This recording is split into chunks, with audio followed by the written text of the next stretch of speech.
Muito bem, nós estamos agora no 12º dia de leitura do Novo Testamento. Hoje já finalizamos o primeiro evangelho, o Evangelho de Mateus, amém? Vamos hoje fazer o resumão do capítulo 27 e 28, vou te contar tudo o que está acontecendo aqui, tá bom? Mas antes, seja muito bem-vindo, eu espero que você esteja bem e que você esteja firme aí nesse propósito de leitura total da Bíblia, tá bom? Ou pelo menos a leitura do Novo Testamento, que foi essa última proposta que nós colocamos agora aqui no canal, de irmos de Mateus até Apocalipse em 94 dias, tá bom? Eu espero muito mesmo e faço voto sincero de que essa palavra realmente encontre e alcance você, porque essa palavra ela é poderosa, queridos, para nos libertar, nos transformar, nos curar e olha, tantos outros verbos eu poderia falar aqui para você, tá bom? Mas eu tenho certeza que você vai descobrindo ao longo desses nossos devocionais quão maravilhoso é Jesus. Nós precisamos conhecê-lo e prosseguir em conhecê-lo, tá bom? Então, sem mais delongas, porque nós temos minutos a cumprir, não podemos ultrapassar os 10 minutos, vamos juntos aqui no resumão de hoje, tá? Então, vamos lá. Só uma observação, 282 dias já, tá bom? Que nós estamos vindo aí, quem está nos acompanhando desde Gênesis, né? Com 282 dias. Quem está no Novo Testamento, 12º dia hoje, tá bom? Vamos lá. Olha só, capítulo 27, então, aqui do Evangelho de Mateus, vai nos falar, queridos, que os líderes religiosos se reuniram outra vez para discutir como é que eles iriam agora convencer o governador para condenar Jesus à morte. Era a primeira vez que eles tramavam matar Jesus, não era, mas dessa vez eles estavam realmente decididos, né? A tramar algo ali realmente, a convencer o governador a condenar Jesus à morte. Querido, Jesus, ele estava já amarrado ali diante do governador romano Pilatos. E aqui a palavra vai nos dizer, queridos, que nesse intervalo, olha o que acontece. Judas, olha como que a situação chegou. Judas, então, Judas Iscariotes, o que havia traído Jesus, ele percebeu que Jesus, então, havia sido condenado à morte, tá? E aí a palavra vai nos dizer, queridos, que ele, então, vai até os líderes religiosos que tinham dado as moedas a ele e quer devolver, dizendo que ele realmente fez algo errado, que ele realmente havia entregue a vida de um homem inocente e eles não estavam nem aí, tá bom, queridos? A palavra vai dizer exatamente assim. Eu não estou nem aí pro que você sente ou pro que você pensa. Os líderes religiosos falaram para ele. Então Judas joga o dinheiro ali no templo, né? Ali no chão do templo. E a palavra diz, queridos, que ele se retira dali. E ele tira a própria vida. É o que diz aqui o capítulo 27. Continuando, tá. O que aconteceu? A palavra vai nos dizer, queridos, então, que Jesus está ali, diante de Pilatos, né? E ele não falava nada, queridos, ele permanecia em silêncio. Pilatos interrogava ele, perguntava coisas a respeito dele e ele não falava nada. E uma coisa curiosa, durante a celebração da Páscoa, queridos, a palavra vai nos dizer que o governador, havia uma tradição, ele poderia soltar um dos prisioneiros que estavam ali, que já era um costume, você entendeu? Então ele poderia fazer isso. E ali estava com Jesus, nessa ocasião, Barrabás. E ali, queridos, então o governador pergunta, né, para o povo, bom, e aí? O que nós então faremos? Ele perguntou à multidão, eu solto Jesus ou solto Barrabás? Entenda.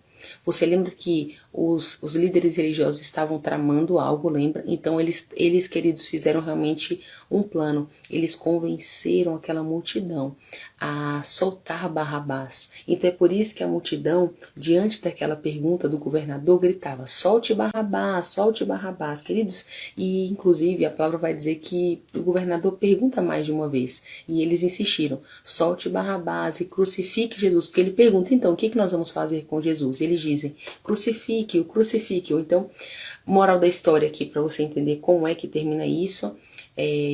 Pilatos sabia da inocência de Jesus, tá bom? Ele inclusive lava suas mãos ali diante da multidão e diz, olha, eu não tenho nada a ver com o sangue inocente desse homem.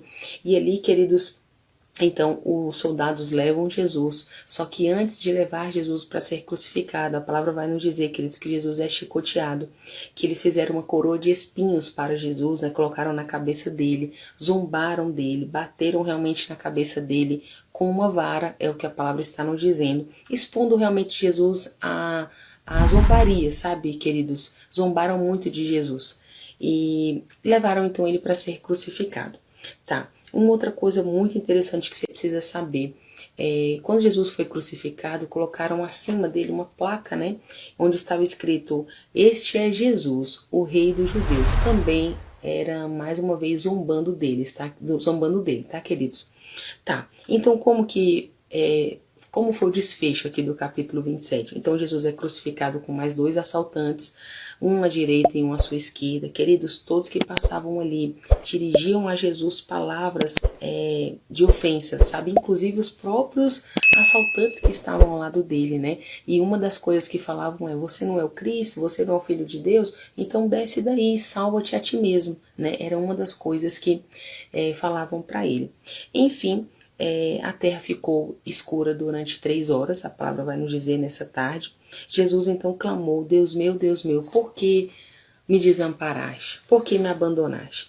E aí, queridos, mais uma vez Jesus clamou ao Senhor, e ali ele foi e entregou o seu espírito e morreu. Ok, queridos, então no versículo 51 vai nos dizer que, passado esse tempo, quando tudo isso aconteceu, a cortina do templo, que era uma cortina bem grossa, tá, queridos? Ela foi rasgada de cima a baixo, diz a palavra. As rochas se partiram, queridos, a terra estremeceu, até mortos que eram piedosos, a palavra diz, ressuscitaram, homens e mulheres, começaram a ressuscitar dos seus túmulos, tá? Quando Jesus então morre ali. E os soldados perceberam, os soldados que estavam zombando dele, que realmente ele era o Filho de Deus. Então eles exclamaram dizendo: verdadeiramente ele era o Filho de Deus. Queridos, o corpo de Jesus é levado por José. José chega ali até Pilatos, né, e pede o corpo de Jesus para poder sepultá-lo. E José, nessa ocasião, era um homem rico de Arimateia, tá? Especifica isso na palavra, porque, como eu tenho dito para vocês, tem muitos nomes iguais, queridos. Então, sempre, para não ficar confuso, eu vou mencionar para vocês qual é o José, qual é o João que está mencionando ali, tá? Ok, então ele pega o corpo de Jesus, envolve num lençol de linho fino e puro, de linho limpo, desculpa, e colocou dentro de um sepulcro novo, né? E fechou ali com uma rocha. Ok, queridos, Maria Madalena e outra Maria estavam ali sentadas de frente para o sepulcro e elas ficaram ali.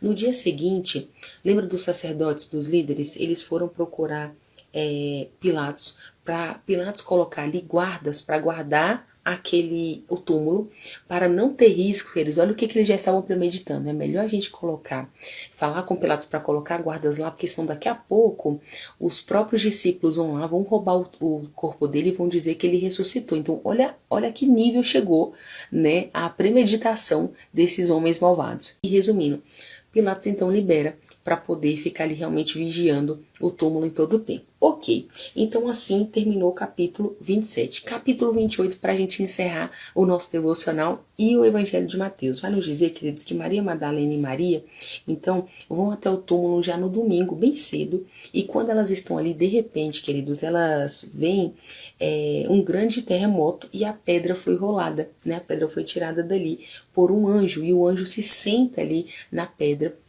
e o rosto do anjo brilhava muito como um relâmpago, a palavra diz, e as suas vestes eram brancas, né? Muito brancas como a neve. E os soldados que estavam ali vigiando, queridos, a palavra vai nos dizer que eles desmaiaram, ficaram como mortos, sabe? Diante da situação ali do anjo, né? De todo aquele resplendor de glória ali que o Senhor realmente havia preparado. Então o anjo falou o seguinte para as mulheres: olha, não temam, não fiquem com medo, ele ressuscitou, olhem lá onde estava o corpo dele, ele não está mais lá, ele ressuscitou. E aí ainda disse mais para elas: olha, vão depressa e anuncia para os outros, né, para os discípulos, que ele ressuscitou. E aí, queridos, quando elas estavam correndo para poder avisar para os discípulos, Jesus aparece na frente delas e elas então se prostram, adoram Jesus, né? E ali ficam maravilhados mesmo. E Jesus fala: olha, vai lá, avisa para eles me encontrarem, e vem vocês também, né? Lá na Galileia. Queridos, e o que aconteceu? A palavra diz que elas foram, então, né, chamaram os discípulos e eles foram. Só que também uma outra coisa acontece nesse meio tempo. Lembra dos guardas que ficaram atônitos quase que mortos diante de tudo aquilo. Eles, mais uma vez, que eles foram, a palavra diz exatamente isso, eles receberam um suborno, né, para poder mentir. Mais uma vez, quando eles chegaram para contar o que havia acontecido, os líderes religiosos, então, chegaram para eles e falaram: não, vocês não vão dizer isso, vocês vão dizer o seguinte, que vocês dormiram e que enquanto vocês dormiram, roubaram o corpo de Jesus de lá. Queridos, e essa verdade é uma verdade tão triste que prevaleceu nos dias de antigamente, né? Ficou como uma verdade para eles e até hoje para o povo judeu. Essa é a verdade, roubaram o corpo de Jesus. Bom, os discípulos então encontraram Jesus, o adoraram, né? E Jesus disse o seguinte, para finalizar. Jesus disse: olha, toda a autoridade me foi dada no céu e na terra. E ele disse: olha, vão agora, façam discípulos, batizem todos eles em nome do Pai, do Filho e do Espírito Santo, ensinem a eles a obedecerem às minhas ordens, né? E disse mais: eu estarei com vocês até a consumação do século, sabe? Até o fim dos tempos, eu estarei com você. Foi assim que nós finalizamos hoje, é assim que finaliza o capítulo 28 aí do Evangelho de Mateus, tá bom? Então, no nosso próximo devocional, nós já vamos iniciar aí leitura do Evangelho de Marcos. Queridos, é importante você pegar os 4 evangelhos, porque realmente um vai complementando o outro e a gente vai pegando detalhes que onde um não tem, o outro está complementando, tá bom? Então, claro, eu encorajo você a vir comigo nessa jornada de leitura da Bíblia, de leitura do Novo Testamento aí. Tá bom? Um grande abraço para você. Tchau, tchau.